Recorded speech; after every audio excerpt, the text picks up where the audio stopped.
T20 world cup 2024లో Pakistan మంచి ఆరంభం అయితే అందుకోలేకపోయింది. అమెరికా చేతిలో ఓడిపోయింది. గురువారం రాత్రి జరిగిన ఈ మ్యాచ్ సూపర్ ఓవర్ కు దారితీయగా అనవసర తప్పిదాలతో పాకిస్తాన్ మూల్యం చెల్లించుకుంది. ఈ ఓటమి పాకిస్తాన్ ను క్లిష్ట పరిస్థితుల్లో నెట్టేసింది. గ్రూప్ ఏలో భారత్, యుఎస్ఏ, కెనడా, ఐర్లాండ్ తో ఉన్న పాకిస్తాన్ తొలి మ్యాచ్ ఓటమితో డేంజర్ జోన్ లోకి వెళ్లింది. పాకిస్తాన్ తమ తదుపరి మ్యాచ్ లో భారత్ తో తలపడనుంది. ఆదివారం జరగనున్న ఈ హై వోల్టేజ్ మ్యాచ్ కు పాకిస్తాన్ అమెరికా చేతిలో ఓడిపోవటం ఈ జట్టుకు ఆత్మస్థైర్యాన్ని దెబ్బతీసిందనే చెప్పొచ్చు. ఈ టోర్నీలో పాకిస్తాన్ ముందడుగు వేయాలంటే భారత్ పై విజయం సాధించడం తప్పనిసరి. ఒకవేళ మ్యాచ్ లో ఓడినా లేదా వర్షం కారణంగా రద్దయిన పాకిస్తాన్ క్లిష్ట పరిస్థితులను ఎదుర్కొంటుంది. అమెరికా వరుసగా కెనడా, పాకిస్తాన్ జట్లను ఓడించి 4 పాయింట్లతో ప్రస్తుతం గ్రూప్ ఏలో టాపర్ గా కొనసాగుతుంది. ఐర్లాండ్ పై గెలిచిన భారత్ రెండో స్థానంలో ఉండగా పాకిస్తాన్, కెనడా, ఐర్లాండ్ తర్వాత స్థానాల్లో ఉన్నాయి.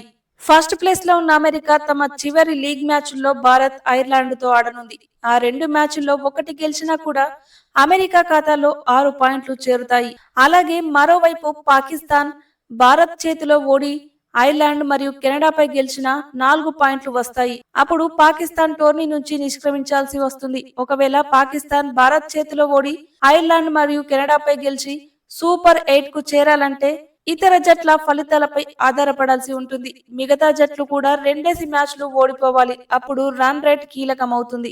అప్పుడు మెరుగైన రన్ రేట్ ఉన్న జట్టు టోర్నీలో ముందడుగు వేస్తుంది. ప్రస్తుతం పాకిస్తాన్ కు అమెరికాతోనే పోటీ నెలకొంది. ఇక పాకిస్తాన్ ను ఓడించిన అమెరికాకు ఐర్లాండ్ ను ఓడించడం పెద్ద కష్టం కాకపోవచ్చు. పైగా సొంత గడ్డపై ఈ టోర్నీ జరుగుతుండటం ఈ జట్టుకు కలిసొచ్చే అంశం. మరోవైపు పాకిస్తాన్ బ్యాటింగ్, ఫీల్డింగ్, బౌలింగ్ లో బలహీనంగా కనిపిస్తుంది. ఈ అడ్డంకులు ఏం లేకుండా పాకిస్తాన్ సూపర్ 8 కు చేరాలంటే భారత్ ను ఓడించాలి. అప్పుడే ఎలాంటి సంబంధం లేకుండా పాకిస్తాన్ టోర్నీలో ముందడుగు వేస్తుంది.